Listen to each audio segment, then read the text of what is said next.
Hello cinephiles, welcome to the 23rd episode of the Invincible comic series, जहां से हम finally volume 6 a different world start करेंगे। तो पिछली कुछ वीडियोस में हमने कुछ कैरेक्टर्स के शॉर्ट ओरिजिन को कवर किया, जिसमें आई नो कि आपको मसाला थोड़ा कम लगा होगा, लेकिन अब फाइनली हम वापस अपनी मेन स्टोरी पर आ चुके हैं। तो बिना किसी और देरी के चलिए वीडियो को स्टार्ट करते हैं।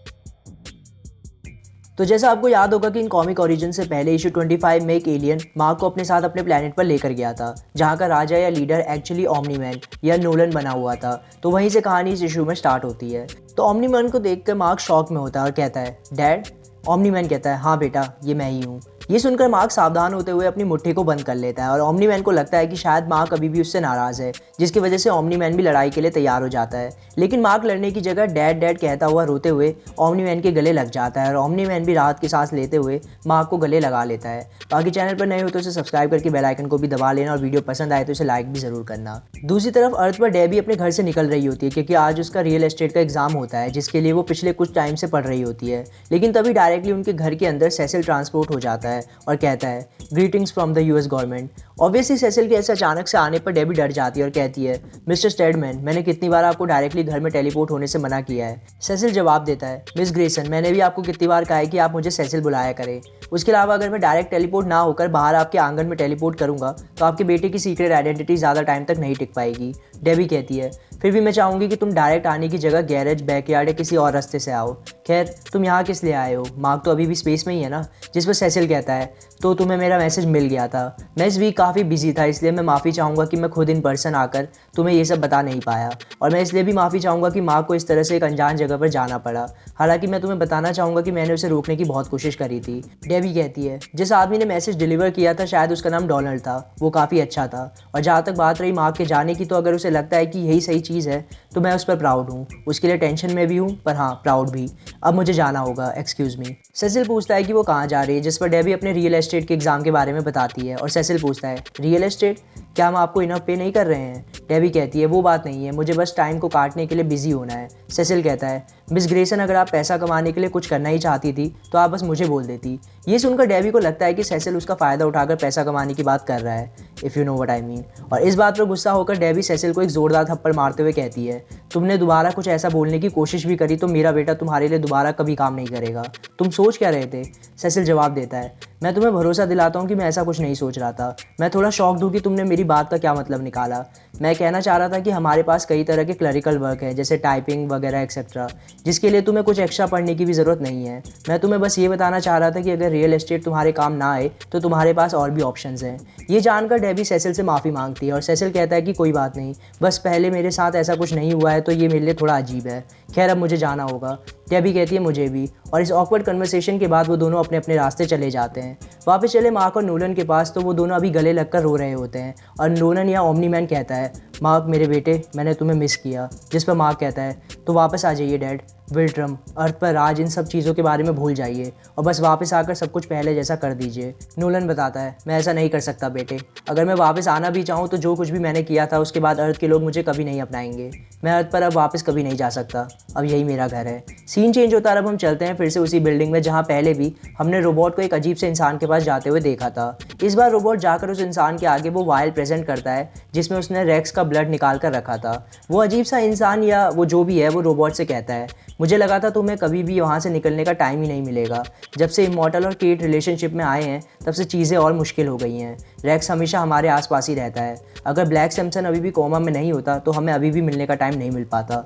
फिर वो इंसान अपनी मशीन की हेल्प से वो वायल रोबोट के हाथों से लेकर कहता है, तुम्हें पता भी है कि मेरे हाथों में इस समय क्या है? तुम उस पावर को समझ पा रहे हो जो मेरे हाथ में है? ऑफ कोर्स तुम्हें पता नहीं है। रेक्स प्लॉट का ये डीएनए सैंपल तुम्हें बेकार बना सकता है। मुझे तुम्हारी कोई ज़रूरत नहीं होगी। अगर सब कुछ प्लान के अकॉर्डिंग होता है तो मैं उन लोगों के बीच में रह सकूंगा, वो भी बिना किसी दिक्कत के। वो मुझे अपनी तरह मानकर एक्सेप्ट कर लेंगे और फिर वहाँ से मैं फेज़ 2 की तरफ बढ़ूंगा। तो इन बातों से हमें पता चलता है कि रोबोट बस इस इंसान का एक मोहरा है और ये इंसान कुछ बड़ा प्लान कर रहा है। खैर, हम वापस चलते हैं मार्क और नोलन के पास, जहाँ मार्क नोलन के जाने के बाद के अर्थ के हालात उसे बता रहा होता है। मार्क कहता है, आपने जो भी बातें उस दिन कही थी उनके लिए मैं आपको माफ़ तो नहीं कर सकता, पर उस दिन की बातों से मैं आपके साथ बिताए 18 सालों को भी नहीं भुला सकता। मैंने सब भुलाने की कोशिश करी पर मैं ऐसा नहीं कर पाया। पर आप यहाँ पहुँचे कैसे? ये सुनकर नोलन वहाँ खड़े एलियंस को उन दोनों को अकेला छोड़ने के लिए कहता है और उन एलियंस के जाने के बाद नोलन मार्क को उसके अर्थ से जाने के बाद की जर्नी बताता है। नोलन बताता है, अर्थ पर आने से पहले मैं हज़ारों साल तक विल्ट्रोमाइट बनकर रहा, पर जो थोड़ा टाइम मैंने अर्थ पर बिताया उसने मुझे हमेशा के लिए चेंज कर दिया। जब तुमने मुझे मना किया था तो मैं तुम्हें मारने वाला था, मैं तुम्हें मार भी चुका होता, क्योंकि यही विल्ट्रोमाइट्स का तरीका है। तुम वीक थे और मरना डिज़र्व करते थे, पर जब ये बात साफ हो गई कि तुम मुझे ज्वाइन नहीं करने वाले और मुझे तुम्हें मारना ही होगा, तब मैं ऐसा नहीं कर पाया। मेरे पास दो चॉइसेस थी, एक कि मैं तुम्हें मार कर अर्थ पर कब्जा कर लूँ जिसके लिए मुझे भेजा गया था, दूसरा कि मैं अर्थ को छोड़ जाऊँ, तुम्हें छोड़ जाऊँ, और मैंने अर्थ छोड़ने का ही ऑप्शन चूज़ किया। पर ये एक आसान डिसीजन नहीं था, क्योंकि मैंने अपनी विल्ट्रोमाइट हेरिटेज को पीठ दिखाई थी। मैं अपने ही लोगों के बीच भगौड़ा बन गया था और मुझे पता था कि मेरी गद्दारी के बारे में वो कुछ टाइम में ही जान जाएंगे, पर मैंने सरेंडर करने की जगह छुपना सही समझा। मैंने सोचा कि शायद मैं अगर एक सिमिलर दुनिया को जीत जाऊं तो वो मेरी पनिशमेंट कम कर देंगे। तो मैं एक ऐसी दुनिया की तलाश में निकल गया। अब इसे किसी तरह की कॉस्मिक डेस्टिनी कहो या मेरी किस्मत कि अर्थ छोड़ने के हफ्ते भर में ही मुझे ये दुनिया मिल गई। यहाँ के लोग अर्थ से काफ़ी अलग थे, हालांकि उनकी टेक्नोलॉजी और ऐसा स्पीसीज़ उनकी एडवांसमेंट काफ़ी सिमिलर थी। कुछ मायनों में वो अर्थ से ज़्यादा एडवांस थे, जबकि कुछ मायनों में अर्थ से कम। और मैंने इंस्टेंटली डिसाइड किया कि मैं इसी दुनिया को विल्ट्रम के हवाले करूँगा और यहीं रुकूंगा। यहाँ के लोगों का लाइफ स्पैन अर्थ के लोगों के हिसाब से कुछ भी नहीं है। अर्थ के 9 महीने के बराबर यहाँ का एवरेज लाइफ स्पैन है, और इसी कम टाइम की वजह से ये एलियंस इस तरह से इवॉल्व हो चुके हैं कि जल्दी सब कुछ सीख जाते हैं। यहाँ के बुजुर्ग ही यहाँ की रूलिंग क्लास है, यानी कि बुजुर्ग लोग ही यहाँ पर रूलर बनते हैं। स्पीसीज़ के सबसे उम्रदराज आदमी ही पूरे प्लेनेट का रूलर बना दिया जाता है। इनके लीडर्स भी बहुत जल्दी चेंज होते हैं, तो इस बारे में कोई दो राय नहीं थे कि इस प्लेनेट को कंट्रोल करना मेरे लिए कितना आसान था। एक बार उन्हें पता चला कि मेरी उम्र कितनी है, उन्होंने इमीडिएटली मुझे रूलर बना दिया। मार्क पूछता है, उन्होंने आपको इतनी आसानी से रूलर बना दिया? नोलन कहता है, हाँ बेटा, यहाँ चीज़ें काफ़ी अलग है। इनका लाइफ स्पैन बहुत कुछ चीज़ें बदल देता है। 9 महीने बाद यहाँ कोई भी नहीं होगा जिसे ये याद होगा कि ये प्लेनेट मेरे राज से पहले कैसा था। हमारे आधे साल में ही यहाँ की एक पूरी जनरेशन बदल जाती है। मार्क इस चीज़ को समझ कर कहता है, हाँ अब मैं समझ गया कि आप क्या कह रहे हैं। और अब हमें भी समझ आता है कि इशू 25 में उस एलियन ने मार्क से ऐसा क्यों कहा था कि कई लोगों ने अपनी पूरी ज़िंदगी मार्क के आने का वेट किया है, क्योंकि जब से मार्क को लाने का प्लान बना होगा और जब तक मार्क उस प्लेनेट पर पहुंचा है, उस बीच में वहाँ के कई लोगों की काफ़ी उम्र बीत गई होगी। खैर, नोलन मार्क को कहीं ले जाते हुए कहता है, मेरे साथ आओ, अभी भी बताने को बहुत कुछ है। मार्क कहता है, वेट, आपको लगा कि उनमें से किसी एक को साइंस डॉग बनाकर भेजने पर मैं उनकी मदद करना चाहूँगा? आपको ऐसा क्यों लगा कि मैं इसे झांसे में आऊँगा? नोलन बताता है, मैंने उन्हें बस ये बताया था कि तुम्हें साइंस डॉग कितना पसंद है। मैंने उन्हें कभी भी एक्चुअली साइंस डॉग बनने को नहीं कहा था। उन्होंने बस मेरे डायरेक्शंस को मिसअंडरस्टैंड कर लिया। मार्क ओके कहता है और अचानक से नोलन के सर पर पीछे से एक पंच मारता है, जिससे नोलन गुस्सा होकर पीछे मुड़ता है। मार्क नोलन को शांत होने के लिए कहकर उससे कहता है, इन लोगों ने अपने आप को साइंस डॉग के भेष में काफ़ी अच्छे से रखा था। मुझे पता है कि ये मास्किंग में कितने अच्छे हैं, तो मैं बस ये मेक श्योर कर रहा था कि आप ही हो। नोलन कहता है, और अब? मार्क कहता है, अब मैं श्योर हूँ। नोलन किसी जगह का गेट खोलते हुए कहता है, तुम ज़्यादा स्ट्रांग हो गए हो, ये अच्छा है क्योंकि मुझे तुम्हारी मदद चाहिए। मार्क पूछता है, इसका क्या मतलब है? ऐसा क्या है जिसमें आपको मेरी हेल्प चाहिए? ऐसा क्या है जो आप खुद से नहीं कर सकते? नोलन जवाब देता है, विल्ट्रम को पता है मैं यहाँ हूँ और वो मेरे लिए यहाँ ज़रूर आएंगे। ये सुनकर मार्क घबराते हुए कहता है, क्या? कब? नोलन कहता है, पता नहीं, मैंने अपनी पोस्ट को छोड़ दिया। उनकी नज़रों में मैं, पर इतने में ही उन्हीं एलियन स्पीसीज़ में से हमें एक और बीइंग दिखती है, जिसे देखकर नोलन अपनी बात को रोककर उसके पास जाकर इस तरह की हरकत करता है, जिसे देखकर मार्क की तरह हमें भी बड़ा अजीब लगता है। और मार्क पूछता है कि यहाँ अभी क्या हुआ?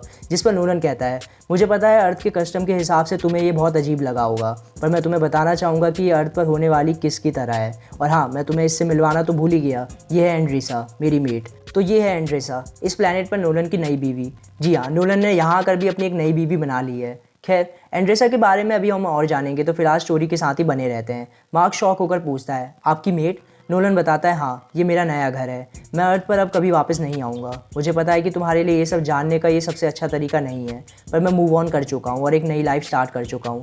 तभी एंड्रेसा कहीं जाने लग जाती है, जिसे देखकर नोलन कहता है, ओह टाइम हो गया, तुम चलो मैं भी आता हूँ। मार्क कहता है, मूव ऑन? तो आप मुझे बस छोड़कर जा रहे हैं? तो आपने मुझे बस यहाँ गुड बाय कहने के लिए बुलाया था? इससे बढ़िया कि आप मुझे बुलाते ही नहीं, मैं फिर से इस सबसे नहीं गुजर सकता हूँ। नोलन कहता है, नहीं बेटा, मैं तुम्हें कभी नहीं छोड़ सकता। मैं तुम्हारी वजह से ही कभी अर्थ पर वापस नहीं आ सकता हूँ। मैं तुम्हें मार नहीं सकता हूँ और बिना तुम्हें मारे तुम मुझे अर्थ पर कब्जा करके मेरा मिशन पूरा होने नहीं दोगे। इसलिए मैंने अपनी ड्यूटीज़ छोड़कर विल्ट्रम एम्पायर से गद्दारी करी है, वो भी सिर्फ तुम्हारे लिए। मार्क कहता है, पर मॉम का क्या? नोलन कहता है, मैं उसके बारे में बात नहीं करना चाहता। अब इधर आओ, मुझे तुम्हें कुछ और भी दिखाना है। और ऐसा कहकर नोलन एक गेट खोलता है और इशारा करके मार्क से कहता है ये है तुम्हारा छोटा भाई। और हम देखते हैं कि एक बच्चे को जिसका स्किन कलर इन एलियंस की तरह होता है पर बॉडी स्ट्रक्चर एक विल्ट्रम जैसा होता है और वो एंड्रीसा के साथ खेल रहा होता है। उसे देखकर ऑब्वियसली मार्क सरप्राइज्ड और शॉक्ड हो जाता है, पर फिलहाल के लिए ये इशू यहाँ पर ख़त्म हो जाता है। तो वीडियो कैसी लगी कमेंट्स में लिखकर ज़रूर बताना। साथ ही वीडियो अच्छी लगी हो तो उसे अपने दोस्तों के साथ भी शेयर ज़रूर करना। उसके अलावा चैनल के लिए कोई सजेशन हो तो उसे भी कमेंट्स में ज़रूर बताना। तो आज के लिए बस इतना ही। So thank you for watching Cinephiles. मिलते हैं नेक्स्ट वीडियो में।